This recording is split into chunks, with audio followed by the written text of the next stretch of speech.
Next question দেখি। Next question এখানে বলতেছে, এখানে এই টেবিলটা একটু বাঁকা হয়ে গেছে ছবিটা স্ক্রিনশট নিতে গিয়ে, বাট এটা একটা সমতল টেবিল। ওকে, এটা সমতল টেবিল। দেখো এখানে এই কোয়েশ্চেনটা খুবই চমৎকার কোয়েশ্চেন। নিউটনের সেকেন্ড ল এবং থার্ড ল বোঝার জন্য এই কোয়েশ্চেনের ফিগারটা খুবই গুরুত্বপূর্ণ। আমরা এটার বিস্তারিত বিশ্লেষণ করব এখনই। এই কোয়েশ্চেনে বলতেছে এই বস্তুটি কত ত্বরণের নিচে পড়বে। এ বস্তুটি, তার মানে এই যে এই বস্তুটি নিচের দিকে যাবে। Okay fine. দেখো এখানে তিনটা বস্তু আছে, তিনটা বস্তু মিলে একটা সিস্টেম, তার মানে এ বি সি মিলে একটি সিস্টেম। ঠিক আছে, যেহেতু একটা সিস্টেম তাইলে ত্বরণ একই হবে, এটা আমাদের মাথায় রাখতে হবে। এখন আসো আমরা বল বিশ্লেষণ করব। এই হচ্ছে আমাদের 1 কেজি ভরের বস্তু। দেখো এই বস্তু দুই পাশে দুইটা কি আছে, দড়ি আছে। তাহলে দড়ির মধ্যে টান বল কি হবে? দড়ির মধ্যে অলওয়েজ, বস্তু থেকে দড়ির মধ্যে টান বল বাহিরের দিকে হবে। ঠিক আছে, বাহিরের দিকে হবে। তো আমি ধরে নিলাম এটা T1 এবং বাম পাশে হচ্ছে T2। কেন আমি দুইটা দড়ির ক্ষেত্রে ভিন্ন টান এখানে নিলাম? কারণ এই বস্তুটা এখানে দুই দড়ির সাথে ভিন্ন টান বলে কার্যকর থাকবে। এরপরে আসো এখানে যে আমার এই কপিকল, দুইটা কপিকল আছে। এই দুইটা কপিকলে এইটা হচ্ছে আমার 4 কেজি ভরের বস্তু, এটা হচ্ছে আমার 6 কেজি ভরের বস্তু। ঠিক আছে, তাহলে এদের মধ্যে টান বলটা আমরা একটু দেখি। দেখো এই দিকে টান বল উপরের দিকে T1, আর এই দিকে টান বল কোন দিকে, উপরের দিকে T2 কার্যকর থাকবে। টান বলের ডিরেকশন আমি বুঝাচ্ছি। একইভাবে কপিকলের থেকে টান বল নিচের দিকে এবং এদিকে থাকবে ডান দিকে। একইভাবে কপিকল থেকে এখানে T1 এবং এই ডিরেকশনে আমার T1। এখন কপিকল যে দুইটা আছে, কপিকল আমাদের এই সিস্টেমের মধ্যে গতিশীল নয় এবং তার কোনো ধরনের ইফেক্ট এই প্রশ্নে অন্তর্ভুক্ত না, এবং তলটা ঘর্ষণহীন।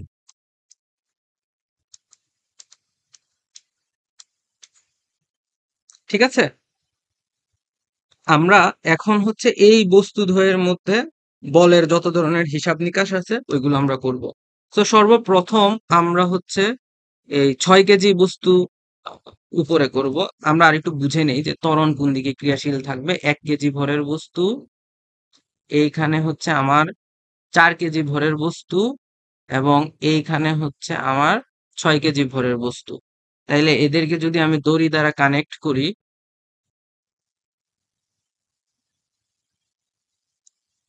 দড়ি দ্বারা এদেরকে কানেক্ট করলাম।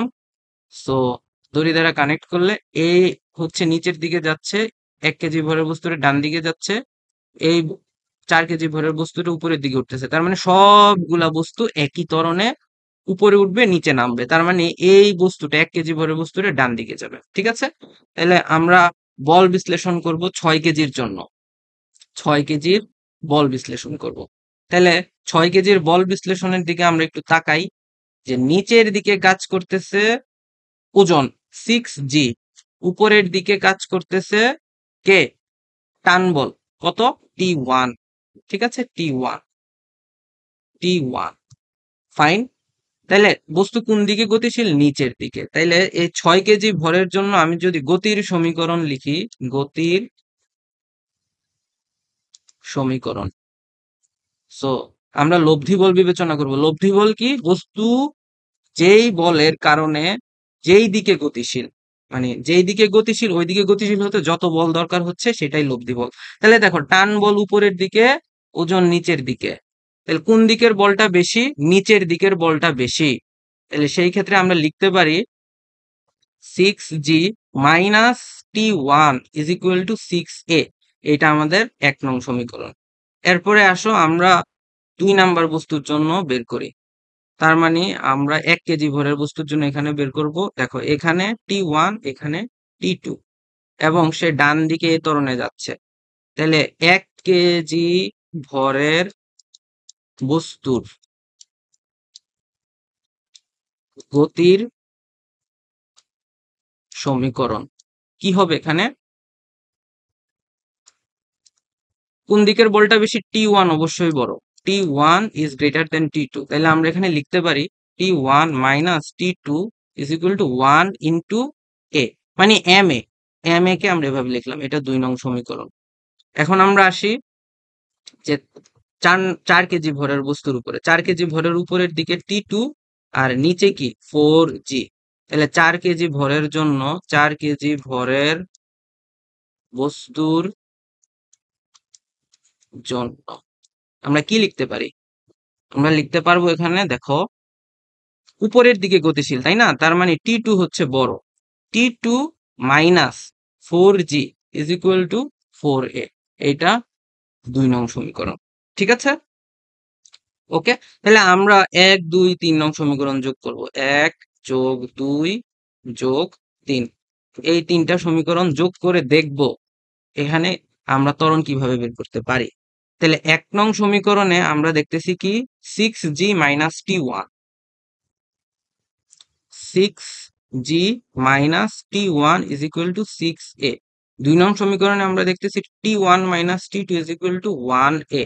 3 নং সমীকরণে আমরা দেখলাম T2 minus 4G is equal two 4A। তাহলে আমরা সবগুলা যোগ করব।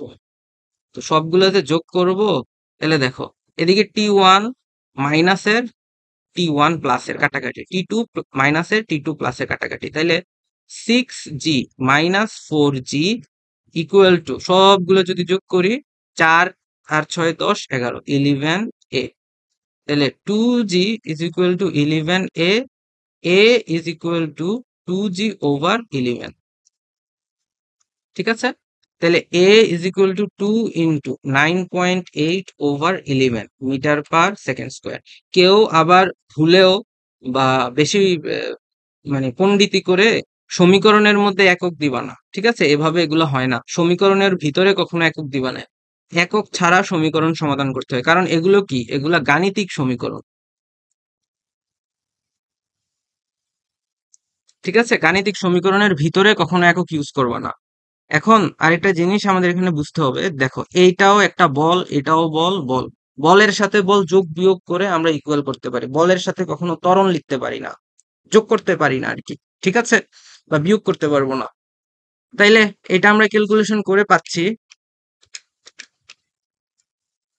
1.782 মিটার পার সেকেন্ড স্কোয়ার ত্বরণ। ঠিক আছে?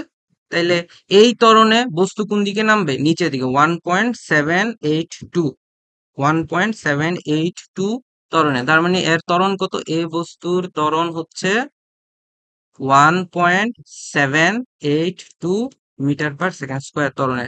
নিচে নামবে, বি উপরে উঠবে। এ নিচে নামবে, নিচে নামবে যেই ত্বরণে, সি একইভাবে ডান পাশে যাবে, বি একই ত্বরণে উপরের দিকে উঠবে। ঠিক আছে? আমরা তাইলে কপিকল সংক্রান্ত যেই বেসিক টপিক, সেই টপিকের আলোচনা আমরা বুঝতে পারছি। এমনকি আমরা ফিউচারে আরো কমপ্লেক্স কমপ্লেক্স কোয়েশ্চেন সলভ করব। এমনকি তোমাদের বেসিক ফাউন্ডেশনের উপর বেস করে আমরা ডিটেলস এর সবকিছু সমাধান করব। ঠিক আছে? এই ক্ষেত্রে আমি এদিকে আরো কিছু কথা বলি যে এখানে ভেক্টরের অনেক কিছুই আছে। ভেক্টরের ডিরেকশন কি, কি ব্যাপার, এসব জিনিস এখানে আছে। সো ভেক্টর রিলেটেড আলোচনা টপিক গুলো আগে আমরা শেষ করব, এরপরে আমরা গতি, এরপরে আমরা বলে আসব। ঠিক আছে? তবে তার আগে ভেক্টর ভালোভাবে পারাটা খুবই গুরুত্বপূর্ণ কাজ।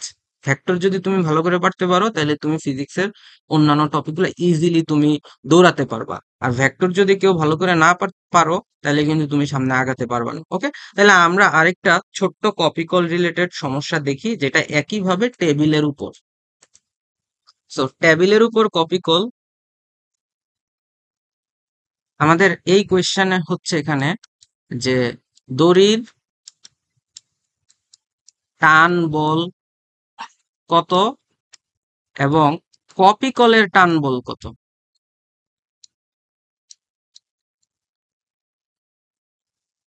এই জিনিস, এই কোয়েশ্চেন হয়তো তোমরা এর আগে শুনো নাই, বাট হ্যাঁ এখানে কপিকলের টান বল আছে। দেখো এখন এইটাকে আমরা ধরে নিচ্ছি 2 কেজি, এইটা হচ্ছে 5 কেজি। তাহলে আমরা বুঝতে পারতেছি যে এই বস্তুটা ডান দিকে যাবে। আমরা আরেকটু ভালো মানে বুঝার জন্য বলে দেই, এখানে মিউ জিরো, তার মানে কোনো ধরনের ঘর্ষণ এখানে কার্যকর নয়। ওকে, তাইলে দেখো, 2 কেজি ভরের বস্তুটা ডান দিকে যাবে, 5 কেজি ভরের বস্তুটা নিচে আসবে। তাহলে 5 কেজির জন্য আমাদের ইকুয়েশন দাঁড়াবে কি? 5 কেজির জন্য আমাদের ইকুয়েশন দাঁড়াবে নিচে 5g, উপরে টি। এখন দেখো, দুইটা দড়ি কিন্তু একই। এই বস্তুটার যদি ভর সহ গতিশীলতার অন্তর্ভুক্ত হতো, তাইলে আমাদের দড়ির টান দুটো ভিন্ন হতো। ঠিক আছে, আমাদের এই সিস্টেমের মধ্যে তার কপিকলের কোনো ধরনের ভূমিকা নাই। সে স্টেবল এবং স্ট্যাটিক, স্থির অবস্থায় আছে, ফিক্সড। ওকে, আমরা এর ঘূর্ণন নিয়ে, ঘূর্ণন রিলেটেড টপিকের মধ্যে আলোচনা করব। 5g minus T is equal two 5a। ঠিক আছে, এবার আমরা 2 কেজির জন্য যদি লিখি, দেখো 2 কেজির কিন্তু আর কোনো বল নাই, টি ইজ ইকুয়াল টু 2a। তো টিটা যদি এখানে বসাই, 5g minus 2a is equal two 5a, তাহলে 5g is equal two 5a plus 2a। তাহলে এখান থেকে আমরা পাচ্ছি কি? এখান থেকে দেখো আমরা পাচ্ছি 5g is equal two 7a। এ হচ্ছে 5g/7। আমি এ কে জি এর ফরম্যাটে রেখে দিলাম। ঠিক আছে, এখন আসো টান বল, দড়ির টান বল। 1 নং কোয়েশ্চেন, দড়ির টান বল। দড়ির টান বল কি? 2 × a। তাহলে এ কত আমার? 2 × 5g/7, তার মানে 10g/7। তাহলে এটার অ্যান্সার কত আসে? 10 × 9.8/7, তার মানে এখানে আসতেছে 14 নিউটন। ওকে, এখন আমরা দেখব যে কপিকলের টান বল কি। দেখো, আমি জাস্ট কপিকলটা এখানে আঁকবো, এই যে। তাহলে কপিকলের মধ্যে টান বল কোন দিকে কাজ করতেছে? ভিতরের দিকে, রাইট? মানে কপিকল থেকে বাহিরের দিকে। ওকে, তাহলে তোমরা একটু চিন্তা করো তো, কপিকলের টান বল যদি এরকম হয়, তাহলে এই দুই টান বলের লব্ধি এই বরাবর আসবে, এটাকে আমরা লব্ধি বল বলতেছি। এমনকি এই দুই দড়ির মাঝখানে অ্যাঙ্গেল কত? 90 ডিগ্রি। তাহলে আমরা টি নেট পাবো √(t²+t²). ওকে, তাহলে আমরা টি পেলাম 14, t² প্লাস এখানে কি হবে? 14²। সো আমরা লিখতে পারি যে 14√2 নিউটন। এখন একটা জিনিস এখানে বিবেচনা করি, এই টি মানে কপিকল এখানে টেবিলের মধ্যে যেই বল প্রয়োগ করতেছে, এটার নিউটনের সূত্র অনুযায়ী কি? এই টি, এখানে একটা টি দিচ্ছে, ঠিক তেমনি অপোজিটে আরেকটা টি আছে। সো এই T1 এবং T2 দুইটা সমান। ঠিক আছে, কিন্তু এটা আমরা কিভাবে ব্যাখ্যা করব? দেখো এখানে এই টি কে কাকে দিচ্ছে? এই টি দিচ্ছে কপিকল কার উপর? টেবিলের উপর। আর এই টি দিচ্ছে কে? টেবিল কপিকলের উপর। ঠিক আছে, কিন্তু কেউ আবার বলবা না যে T1 + T2 = 0। না, এটা হবে না, নিউটনের সূত্র অনুযায়ী কিন্তু এটা হচ্ছে না। কেন? কারণ এখানে টেবিল এবং কপিকল দুইটা ভিন্ন বস্তু। সো নিউটনের তৃতীয় সূত্র অনুযায়ী প্রত্যেক ক্রিয়ারই একটি সমান এবং বিপরীত প্রতিক্রিয়া আছে, এবং ক্রিয়া প্রতিক্রিয়া দুইটা ভিন্ন বস্তুর উপর সবসময় কার্যকর থাকে। এখানে দুইটা বস্তুকে, কপিকল আর টেবিল, দুইটা বস্তু। দেখো, T1 দিতেছে, কপিকল দিচ্ছে টেবিলের উপর, T2 দিচ্ছে কে? টেবিল কপিকলের উপর। ওকে, তাহলে এই সিনারিওতে আমরা লিখতে পারি, ভেক্টর নোটেশন অনুযায়ী লিখতে পারি T1 vector is equal two minus T2 vector. বুঝতে পারছি? তাহলে এইটা মূলত কপিকলের টান বল। তাহলে আমরা যেই অ্যান্সারটা বের করছি, কপিকলের টান বল। আশা করি তোমরা টান বল সংক্রান্ত সকল আলোচনা, বেসিক আলোচনা এই ভিডিও থেকে তোমরা বুঝতে পারবা।